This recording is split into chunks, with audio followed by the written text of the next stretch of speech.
المشاهدون الأكارم، سعدتم مساء أينما كنتم بكل خير. نشرة الأخبار نقدمها لكم من تلفزيون دولة إريتريا، نستهلها كالعادة بأهم وأبرز العناوين.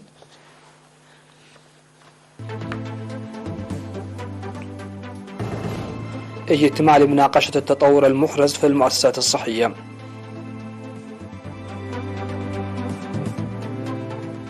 تطور تربية النحل في الإقليم الجنوبي.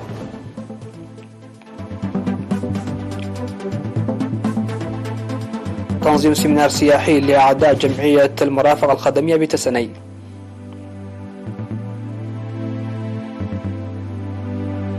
معارك في الكونغو الديمقراطية بين الجيش ومتمردي حركة 23 من مارس. لافروف يحذر من خطر صدام مباشر بين القوى النووية.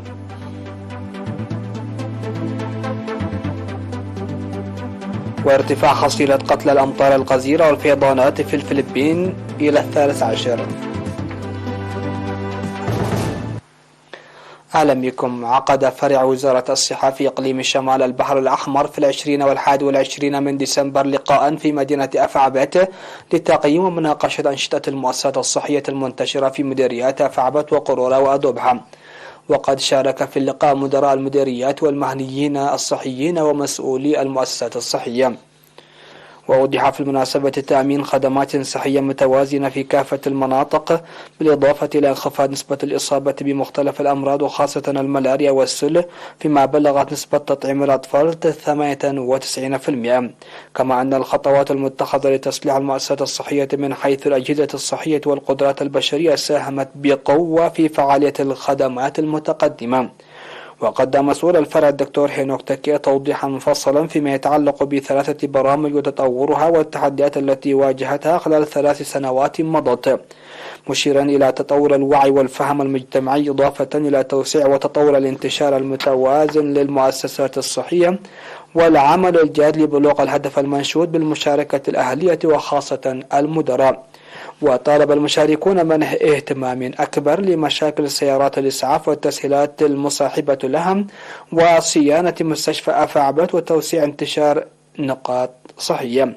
وقال مدير مديرية أفعبت السيد أحمد محمد نور رجب إن توفير متطلبات وخدمات صحية مهام وطنية تتطلب جهود منسقة، وأن المؤسسة الصحية تظل تساهم بفعالية في تقديم وتأمين خدمات صحية، داعيا المواطنين للاستفادة المثلى منها.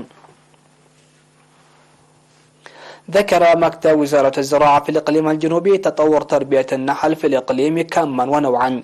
وأوضح مسؤول وحدة تربية النحل والدجاج السيد هبتي تخستي أن تربية النحل كان محدودا قبل الاستقلال، وقد تطور بعد الانتقال إلى الوسائل الحديثة للتربية التي أدخلتها وزارة الزراعة، مشيرا إلى وجود 7677 مزارعا يربون حوالي 21,000 صرب نحل. وأوضح تقديم التدريب لمربي النحل إدراكا للوسائل العلمية في رفع الإنتاج وتقديم 729 عاصرة عسل ومناحل حديثة للمزارعين ليتم إنتاج 245 طن من العسل سنويا. وقال أن سعر كيلو العسل بلغ العام الماضي 500 نافة لعدم توازن العرض والطلب، وقد انخفض السعر حاليا بمعدل النصف لرفع الإنتاج، داعيا مربي النحل للتشجير لإيجاد الغذاء للنحل. وذكر مربو النحل في الإقليم أن تربية النحل له ربح كبير إذا تم العناية به جيدا وخلق بيئة ملائمة للنحل من خلال التشجير.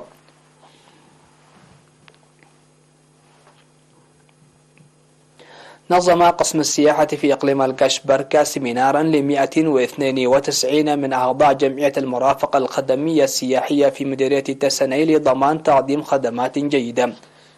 ودعا مدير القسم العقيد حامد يوسف المشاركين في السيمينار الذي تطرق على الضيافة وحسن الاستقبال وتقديم خدمات سريعة وجيدة وأهمية التأطير في الجمعية، دعا إلى العمل الجاد لتطوير قطاع السياحة.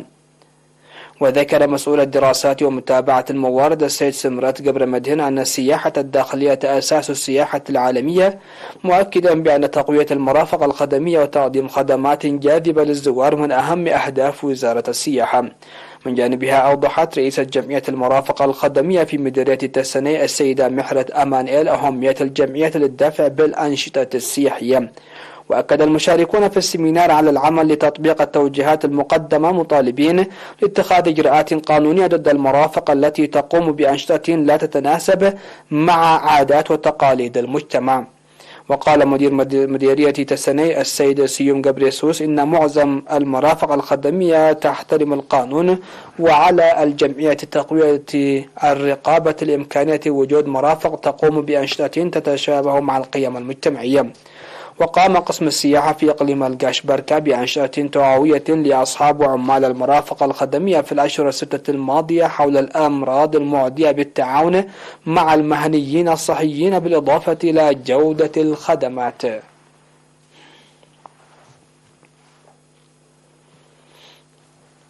أفاد مكتب التعليم في مديرية دقة بأن الجهود تبذل لجلوس جميع الأطفال على مقاعد الدراسة بموجب التوصية الصادرة من المنتدى المنعقد في شهر مايو الماضي. وأوضح مسؤول الخدمات التعليمية في المديرية الأستاذ عبد الله عمر أن تعداد السكان أكثر من 35,000، غير أن عدد الطلاب لا يتجاوز 4300 طالب من رياض الأطفال وحتى المرحلة الثانوية في 33 مدرسة و44 نقطة تعليمية. وذكر بأن عدد الطالبات يبلغ 40%، مشيرا إلى وجود برنامج لانتقال 32 امرأة للصف السادس ضمن برنامج تعليم الكبار.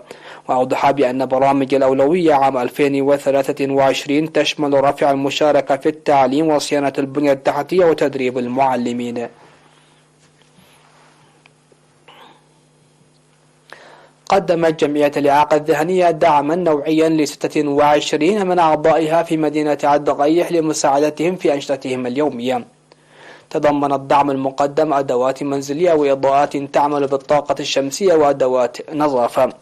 وأوضحت مسؤولة الاتحاد الوطني للمرأة في مديرية الدقيح السيدة مدهانية قرماي أن الجمعية تضم 26 عضوا في مدينة الدقيح، ويتلقى 14 من الأعضاء التعليم الابتدائي بالتفاهم مع إدارة المديرية. ودعت إدارات الضواحي للتعاون مع أولياء الأمور لتعطير ذوي الإعاقة الذهنية في الجمعية.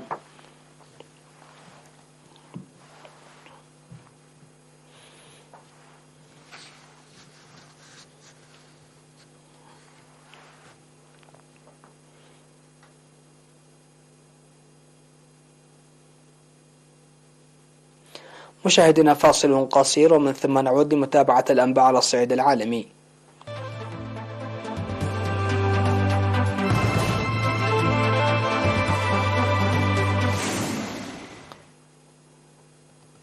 أهلا بكم. على الصعيد العالمي، أفادت تقارير ميدانية باندلاع معارك شرق جمهورية الكونغو الديمقراطية بين حركة 23 من مارس المتمردة والجيش والميليشيات الموالية له، في حين أبلغت مصادر محلية عن اختطاف مدنيين على أيدي المتمردين.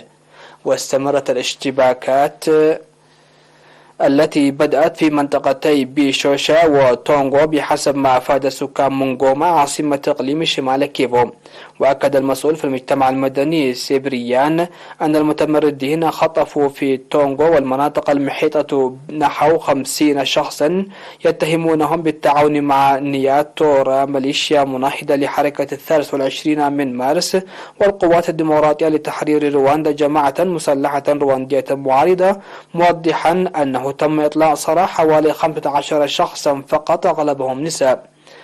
وأعلنت الحركة المتمردة انسحابها من مواقع استراتيجية قرب غوما، لكن الجيش وصف الإعلام بأنه خدعة.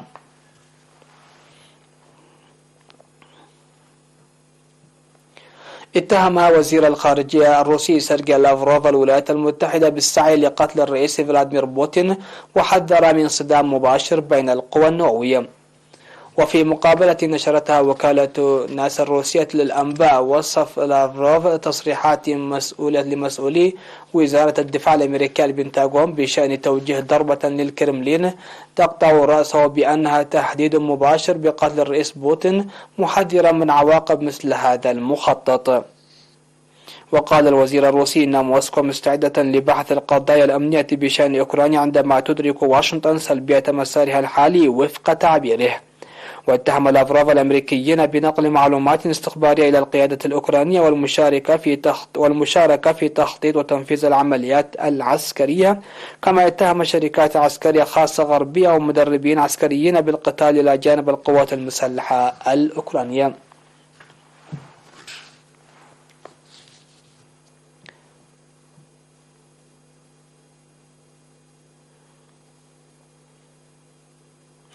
قالت السلطات إن حصيلة قتل أمطار يوم عيد الميلاد في جنوب الفلبين زادت إلى 13 شخصا، بينما لا يزال البحث مستمرا عن 23 في أعداد المفقودين مع بدء انحسار مياه الفيضانات.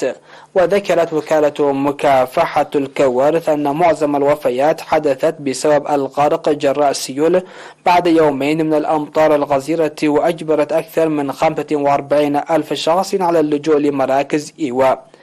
وأظهرت صور منشورة خفر السواحل والشرطة ورجال الإطفاء وهم يخوضون وسط مياه الفيضانات المرتفعة وينقلون السكان من مناطق تعرضت لانهيارات أرضية.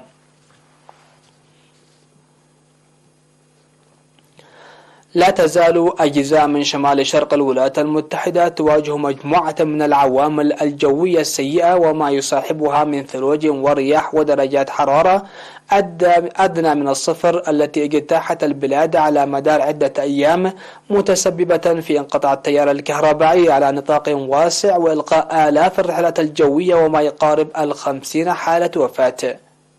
وكان هذا الطقس شديد البرودة قد أدى إلى إلغاء أكثر من 17 ألف رحلة جوية في الأيام الأخيرة. وفي مدينة بافالو التي اعتادت على الطقس الشتوي السيء، توقعت الأرصاد الجوية أن يستمر تساقط الثلوج وأن تضاف طبقة سمكها 35 سنتيمترا إلى ما تراكم منذ أيام، وأدى إلى شل الحركة في المدينة وانهيار خدمات الطوارئ فيها. وكان أفراد الحرس الوطني وفرق أخرى قد أنقذوا مئات الأشخاص من السيارات التي غمرتها الثلوج، بينما تقول السلطات أن المزيد من الناس ما زالوا محاصرين.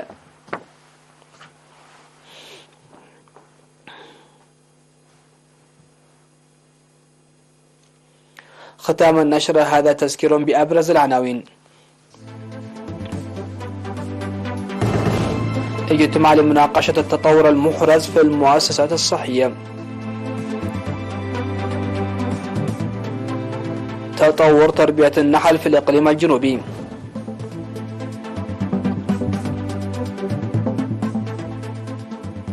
تنظيم سيمينار سياحي لأعضاء فرع السياحة بتسني.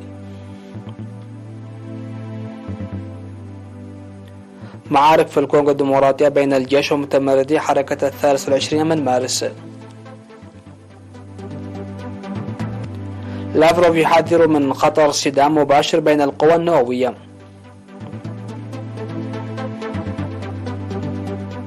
ارتفاع حصيلة قتل الأمطار الغزيرة والفيضانات في الفلبين إلى 13 شخصا. سادتي سيداتي، شكرا لحسن الإسماع والمتابعة، ودمتم في أمان الله.